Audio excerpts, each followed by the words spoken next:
Hi, everybody. Welcome back to our ongoing adventure into the Kabbalah of self-change.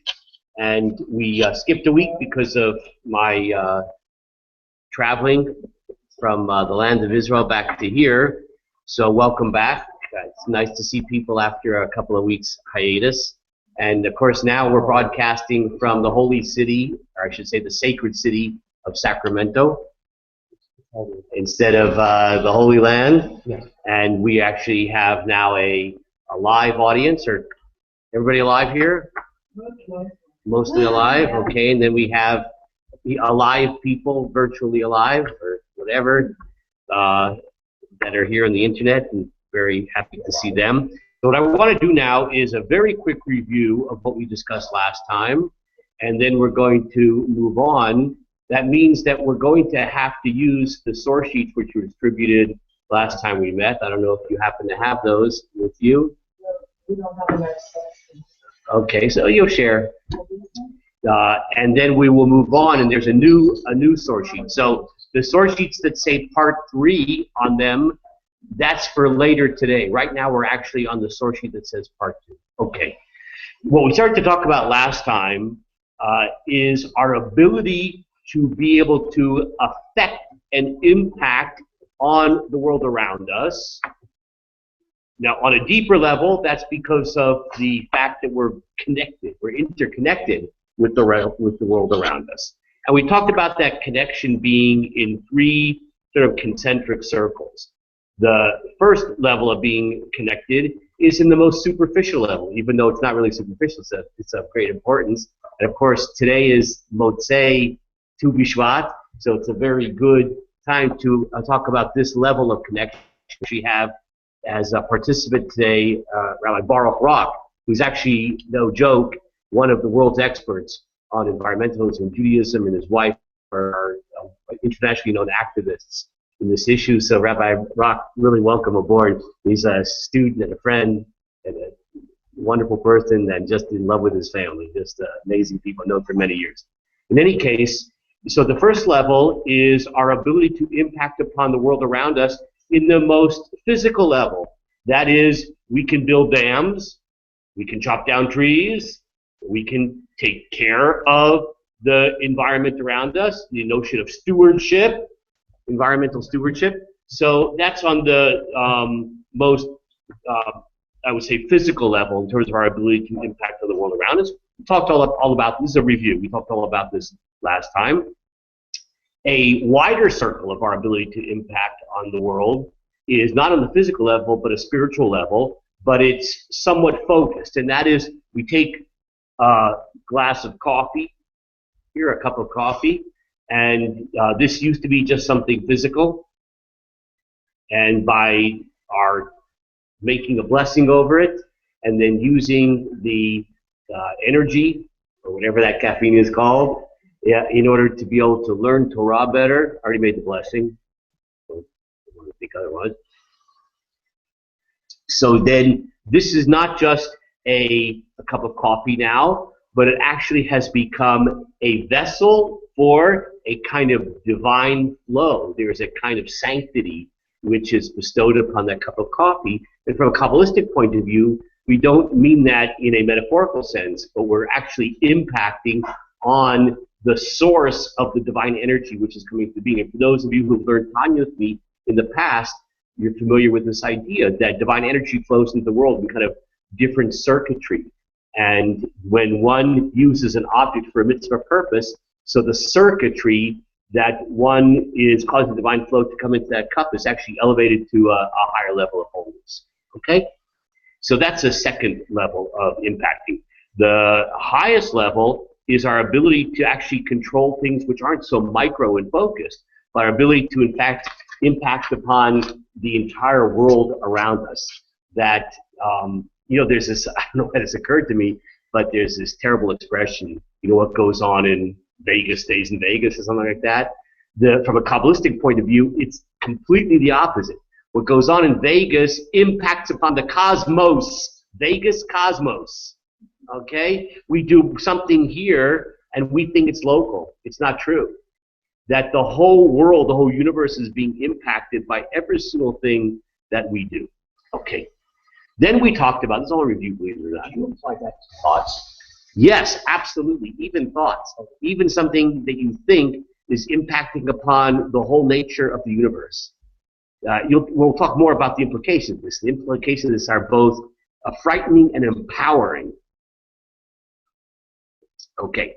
We then went to talk about the unique connectedness, interconnectedness, which exists within the Jewish people.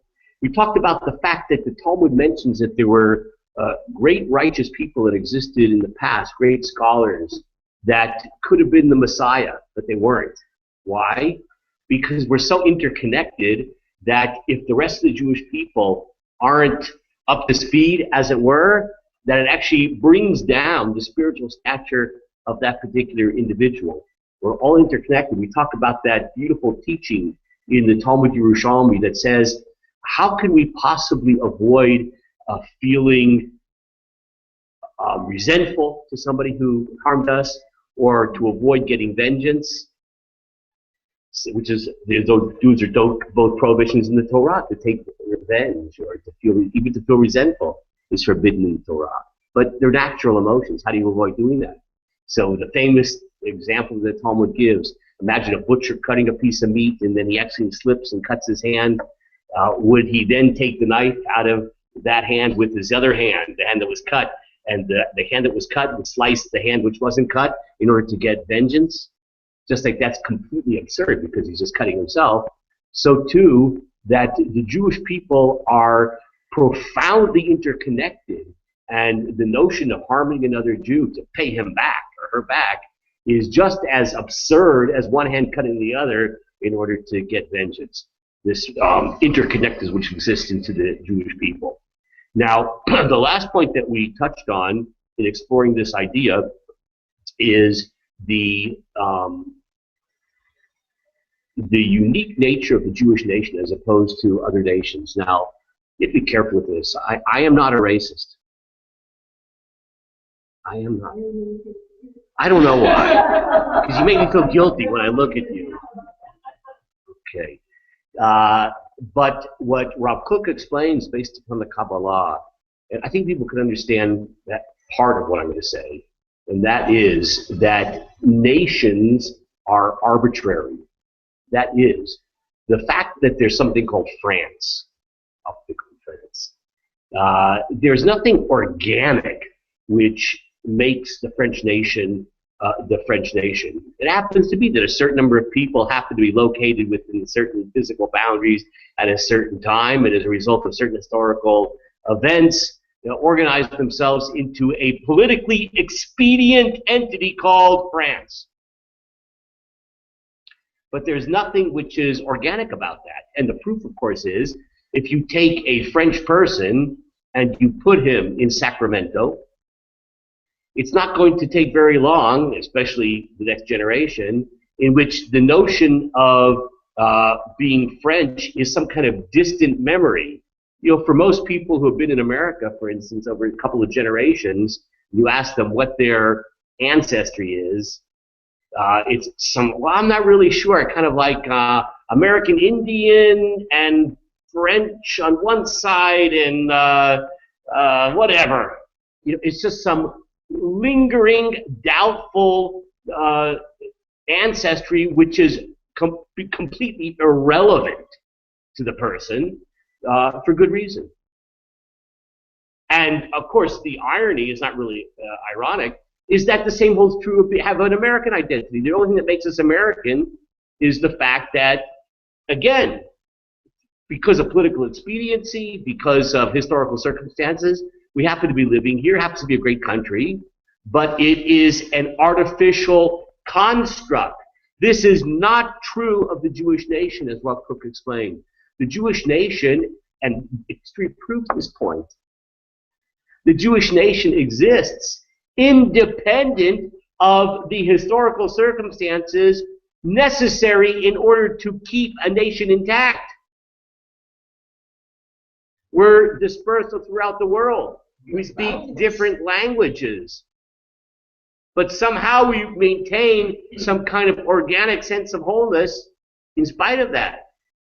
It's unbelievable. It's so unbelievable that things happen that are beyond belief. Well, that sounds like somewhat repetitious. But anybody who's been involved in Jewish life for a while, especially as a professional, just so many unbelievable stories of people approaching you that, for conversion, for instance, and they have some memory of, they're descended from Jews from the Spanish Inquisition who migrated to Mexico 400 years ago.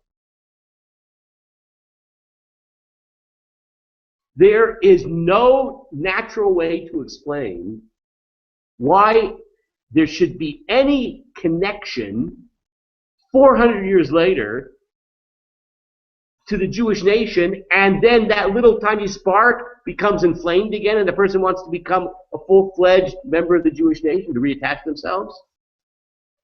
That is not normal. But it is a reflection of the fact that there is, the Jewish nation is an organic entity, that there's something mystical which makes us an organic whole. Okay, that is what we discussed last time. So I think we'll need a couple of chairs. Maybe. Okay, great.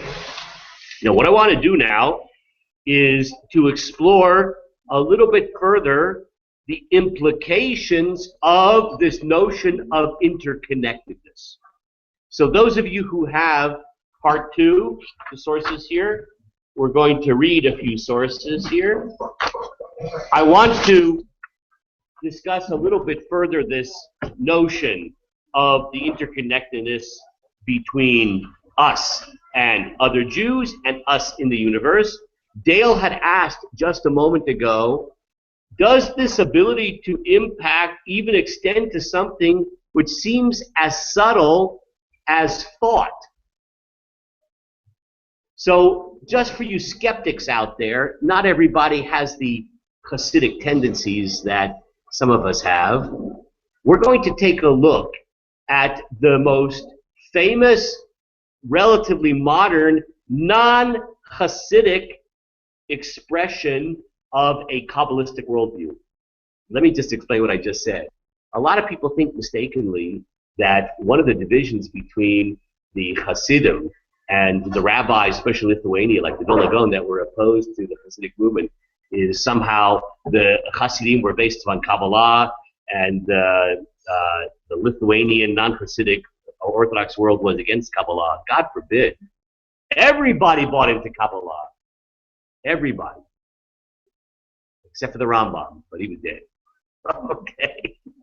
But everybody bought into the Kabbalah.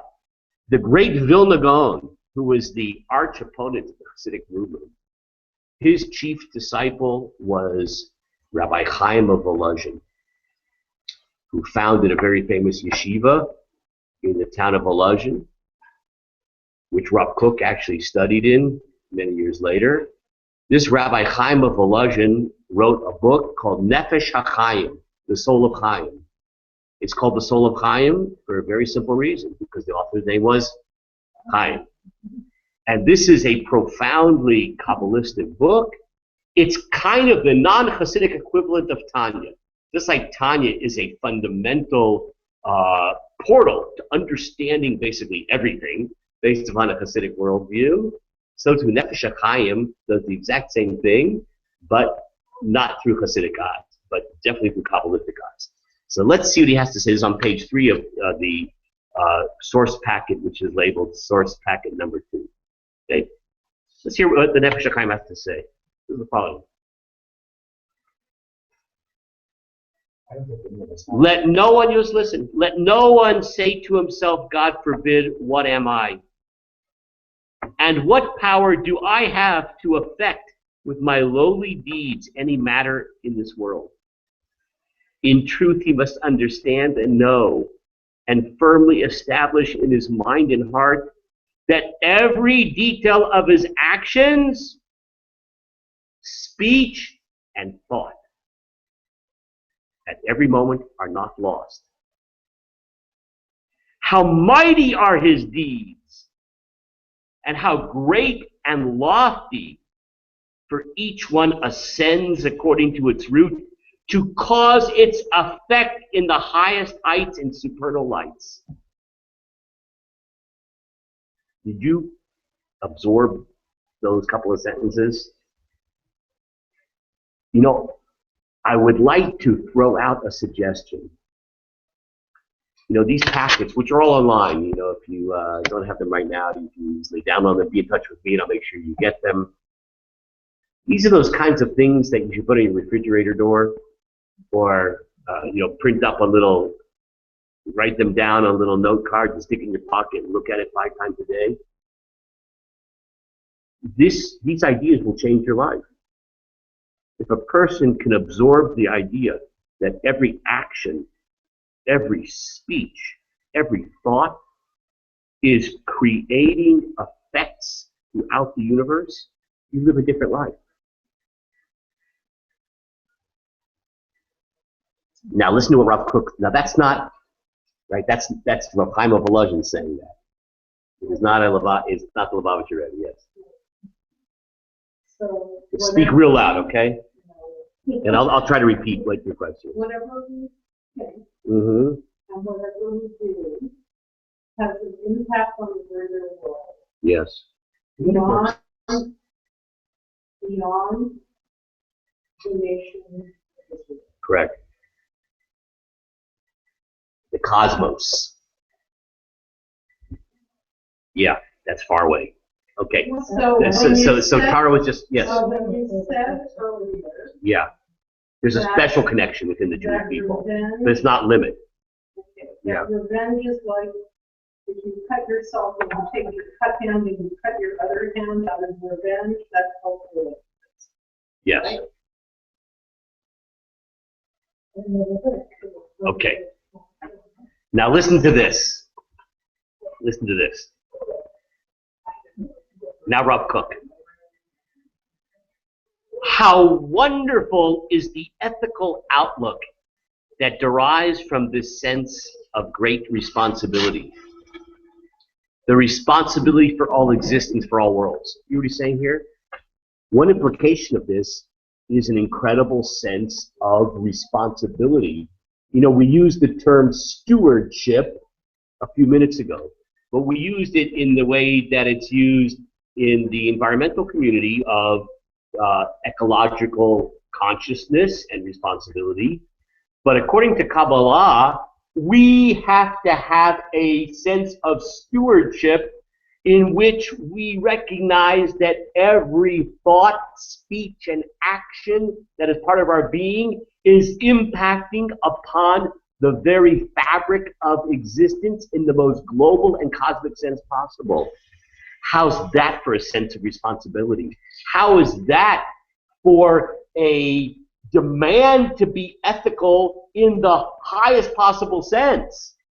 Because there's no such thing as personal business. There's no such thing as my private life. There's no such thing as, well, I'm not harming anybody. Well, you know, what should it bother you? It's just between me and myself. False. And Rav Kook goes on. For it is in man's hands to multiply within all worlds grace and light, vitality, joy, and honor when he walks the straight path. When he becomes strong and girds himself with pure strength to pave good and admirable paths of life, and he ascends from strength to strength. That's the good news. But here's the bad news. And it is in his hands to bring pain to his goodly portion by debasing his soul, corrupting his paths, darkening his spiritual light, destroying his ethical purity. Right? This is the double-edged sword. We can bring incredible light and salvation and healing to the world just by our thoughts, just by a word. And we can destroy the world, destroy worlds through improper thought, speech, of course, action. Okay. Now, what's the punchline?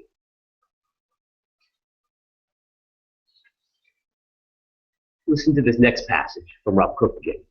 A lot of different writings from Rav Kook from different places. Food for thought. You got to get these things. You got to get these sources here because you have to carry them around with you. Well, this is from his letter. This next passage. It's all here. It's some from Ora, and some from. It's all over the map. All over the map. It is obvious, Rav Kook says. This is from a personal letter he wrote. That even the most lowly person, if it were to be presented to him that he can at every moment do kindness for the entire world, someone comes up to you, that's the problem. You see, we look in the mirror, and what do we see? We see a loser. That's not because one of us is standing behind us. Right? It's because we have a terrible sense of lack of understanding of how noble and powerful we are. So we look in the mirror, we see a Gornish, we see a nothing, and worse. But if we were to understand how at every moment we can do kindness, that's his expression, kindness for the entire world, which encompasses limitless existences, he will be aroused with joy and strength to do good. This inspires us to think right, to speak right, to do right. With joy, we feel so empowered, motivated. Listen to this, and if you suffer from this, don't tell me now. All lethargy and weakness derives from a lack of faith in the greatness of the good that one is literally doing for all being through involvement in Torah. You know, we sometimes feel completely devoid of energy, feel depressed. You know where that flows from? From a lack of understanding of one's power and how one is incredibly impacting in the world every time you do a mitzvah. Through involvement in Torah, the commandments, worship, and the purification of character. You know, if we understood in that morning minyan we have over here that every word we're saying has the potential to bring healing to the world, bring healing to someone suffering in Paris, I mean, it would be slower. Righteous people receive greater empowerment in their service through our efforts. I want you to appreciate what he's saying here. You know, there are certain righteous people. Okay, Rav Mendy, a righteous person. You know that when we daven too fast or make a bracha improperly, you know that he feels a weakness. He can't get out of bed. His gout hurts him because we didn't make a bracha with enough engagement. I'll repeat that. Righteous people receive greater empowerment in their service through our efforts. Right? If we have a good day, he feels empowered. And evil people experience a certain sweetening of their evil and have thoughts of repentance for our deeds. There's someone evil. Not anybody we know. There are evil people in the world. You know that when we do good deeds, they have good thoughts. They start to think maybe they should do tshuva because we did something good. That's power. That's responsibility. That's motivation. Listen to this. I know that there are a lot of animal lovers around here. Even animals become relatively more refined. Have you noticed? Zev and Moriah, they take in these wild beasts, and after a couple of weeks, they're pussycats. I mean, some are actually pussycats, but even the wild ones become pussycats. You know why? Because when there are mitzvot done, those vibrations go into the animals. And even the animals become refined. Even creatures that have a destructive tendency become refined and purified from the radiance of holiness that is added by one soul that truly focuses on the entirety of the whole world. One Jew who does a mitzvah after the whole world. Every time you do a mitzvah, you should say to yourself, I am doing this for the world. And you know what's going to happen at that moment? The lions, tigers, and bears are going to say, oh my, man, like where did all of my anger go? Yeah, I just I'm going to lie down with the lamb. Right? So that's unbelievable. Okay. Now, one last point on this particular issue. You know all that money you've been spending on therapy? Oh, sorry. You know the money you should have been spending on therapy? I want to share with you a couple of sentences from Rav Yaakov Filber. Rav Filber is a rabbi in Israel now. He is a student of Rav Yehuda Kook, who is Rav Kook's son, and he's an incredible expert on the writings of Rav Kook. He wrote a beautiful, powerful commentary on Rav Kook's work called Orat Teshuvah, The Lights of Teshuvah. Look what he says in this commentary. The detachment of the individual from the totality of existence is the cause of the afflictions that the sinner senses after the sin. You know, when we disconnect and we do something wrong, we feel it. We feel it. There's a psychic price we pay every time we do something not in harmony with the Torah. That suffering, that psychic suffering that we feel, that sense of, perhaps in modern times we call shame, that is a consequence of detaching ourselves. We're attempting to detach ourselves from this network. Listen to these words. In addition to these afflictions, the sin creates a barrier between the person and the pure divine light that shines in its great brilliance on each soul. When the barrier darkens the light of the soul, the person is enveloped in depression and gloom. Depression and gloom can be caused by a life of disconnection. When we disconnect ourselves from the whole. Now teshuvah comes not just as a process of rectification of specific defects, but as an action that restores universal equality and harmony between the sinner and all of being. Tshuva is not like, oh, I did something wrong, I better fix it. Tshuva is the restoration of harmony between the sinner and all of being. Wow. That's big. Tshuva restores to the person the light of the existence of the world of unity. And he ceases to be torn away from all, like an inconsequential speck of dust. You know that when we sin, we feel like an inconsequential speck of dust, ripped away from the fabric of all existence. Tshuva feels that. In his new state of tshuva, he receives a holy emanation from all worlds, and the light of God returns to shine upon him. That's what tshuva is. Everybody got this? I need a stiff drink.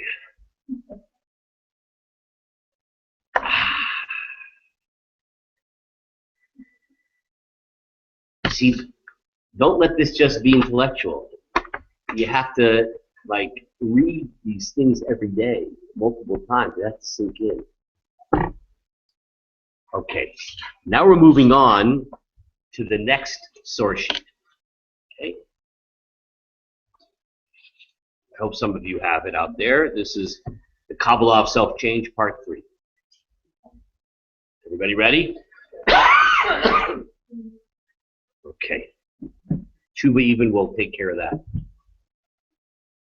I want to take a look at a very famous Mishnah in Pirkei Avot. We have a class right after this in Pirkei Avot, but I don't think you're up to. I'm sure you did this. That's the second Mishnah.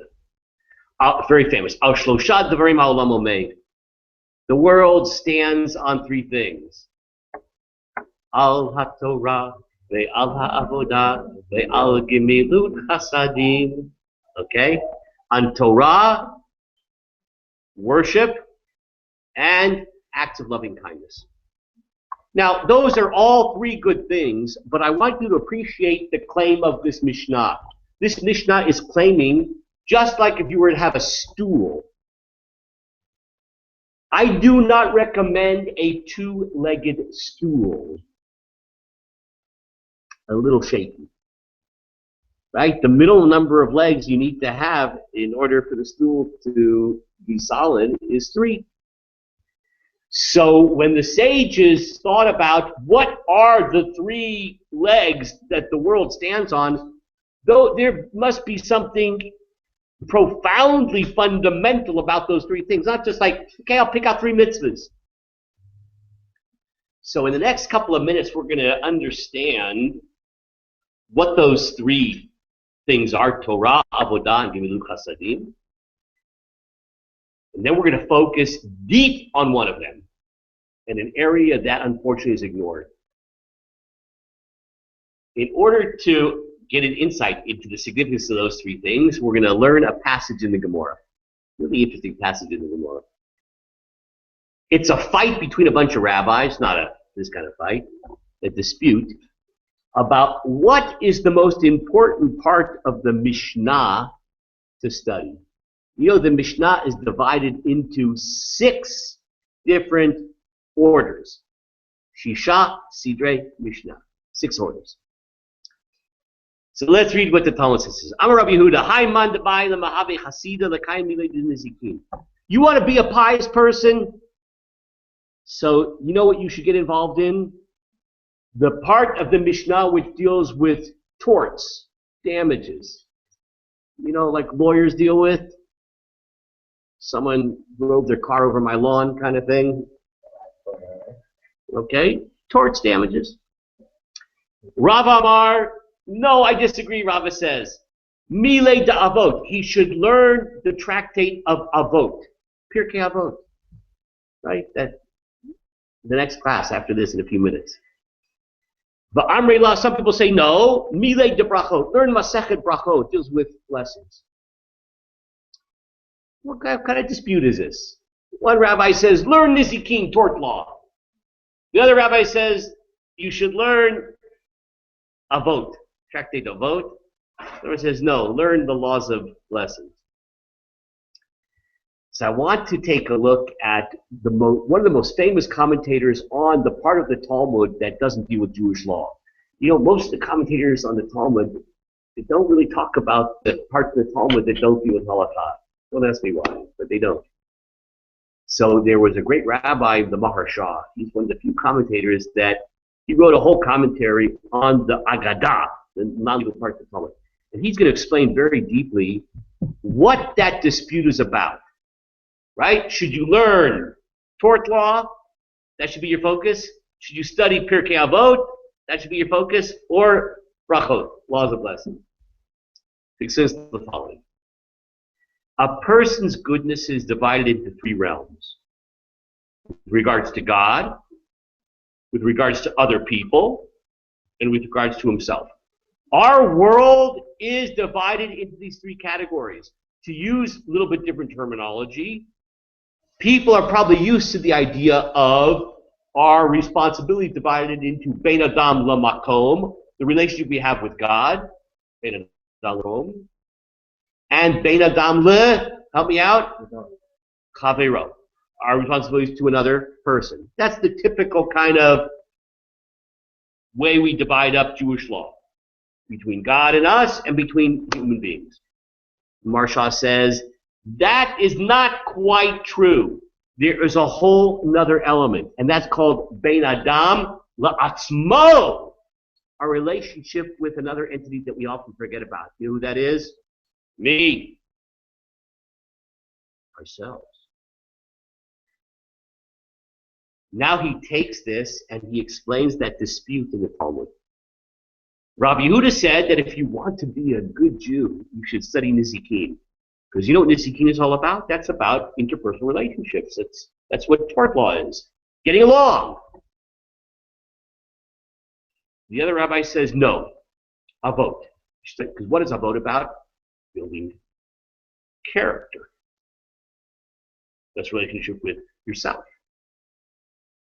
And the third rabbi says, no, brachot, blessings.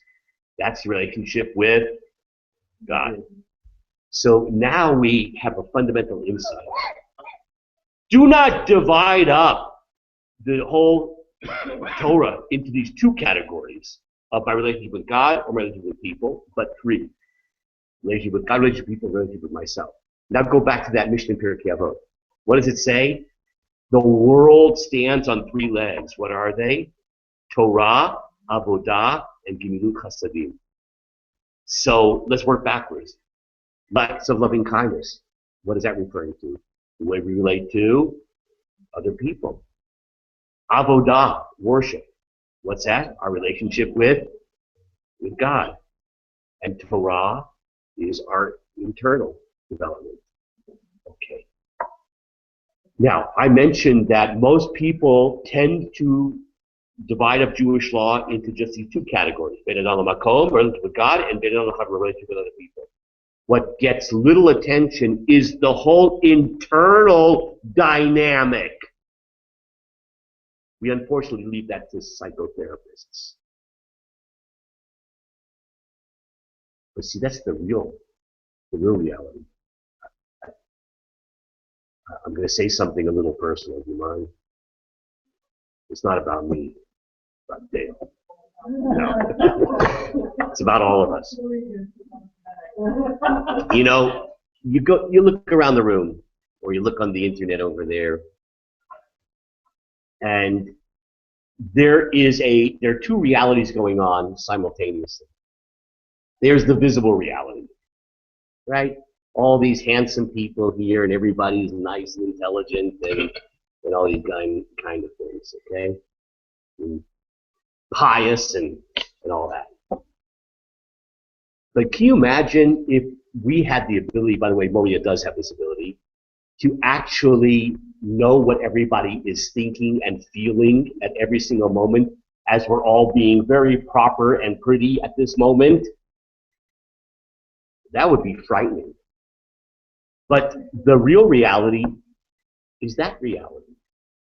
That internal, private, secret reality, that's really what's going on in our life. Everything else is circumstantial. And to a certain extent, everything else is sometimes is fake. The real reality is that emotional thought, self-talk. Everybody's always engaged in self-talk, right? That we don't usually have much control over.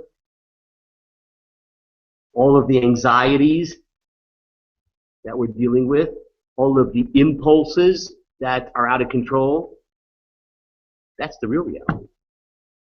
But of course, we don't share those kinds of things, probably for good reason. And we don't even share that level of reality with our own selves.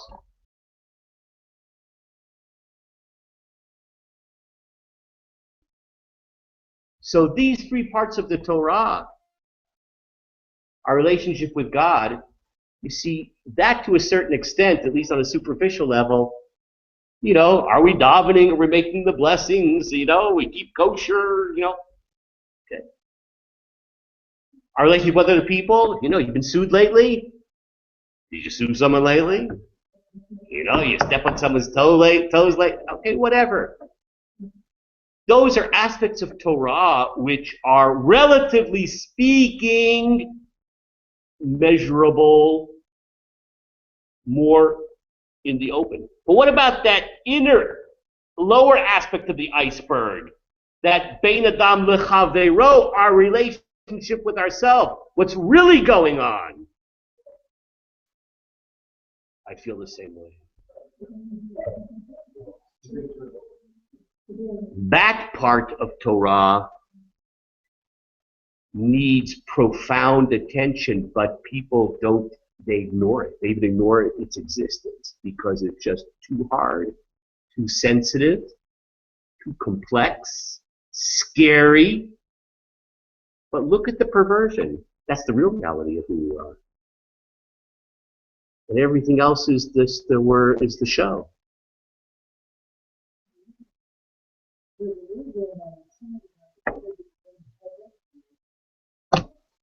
So what we're going to try to do is deal with that inner aspect for a little while. Can you handle this? You don't have to share. It's okay. Relax.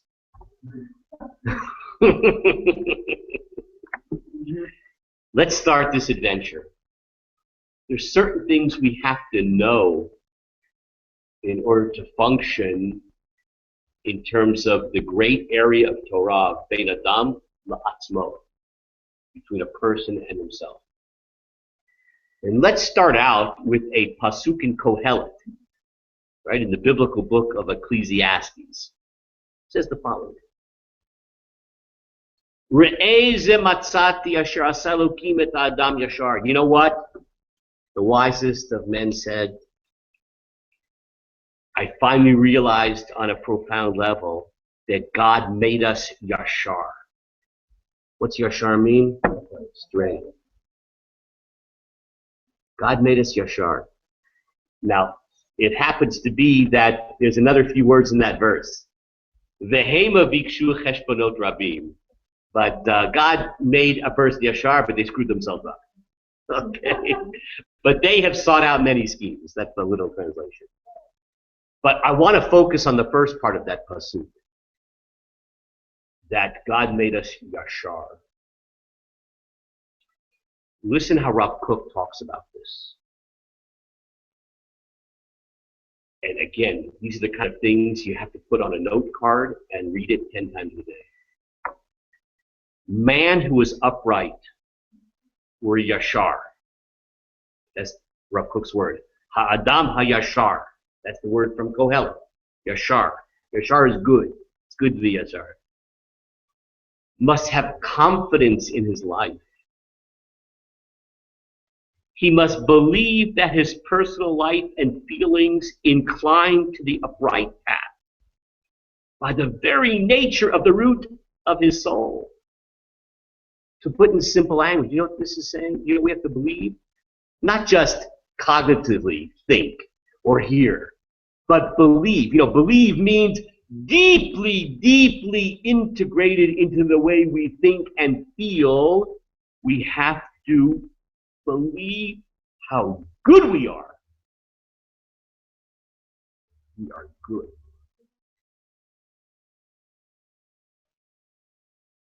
Well, what's the role of Torah? Listen to this. You know, there is this sort of idea that you sometimes hear. You know, we're kind of like animals, and then we have to be tamed by the Torah. And that's kind of that's a tough one there. Look how Rav Kook says it. The Torah must enlighten his path, for through it he will see where he might wander off. What's the job of Torah? The job of the Torah is not to make us good. We are good. We are so good. But you know what? It's easy to fall. It's easy to get lost. No matter how good you are, if you don't have a flashlight, it's easy to get lost. The Torah is our flashlight. The Jew must believe that a godly soul resides within him. Okay. Now we're going to pause with that beginning right there. We'll continue next week. Do not forget anything we said today. Go over these ideas over and over again. The last point, to believe deeply that we are Yashar. And the Torah is there as this kind of flashlight in order to make sure that we don't get lost, that we can live a life which is in harmony with the goodness that we do. And we'll explore this in much greater length, getting to know ourselves. In Adam Latzmo, the part of Torah which is related to ourselves. Explore this in much greater length next week. I want to wish everybody a beautiful week and a beautiful Shabbat. Reb Baruch, it was so nice to see you. See you as well, Rabbi. Okay. God bless you. Take care, everybody. Yeah.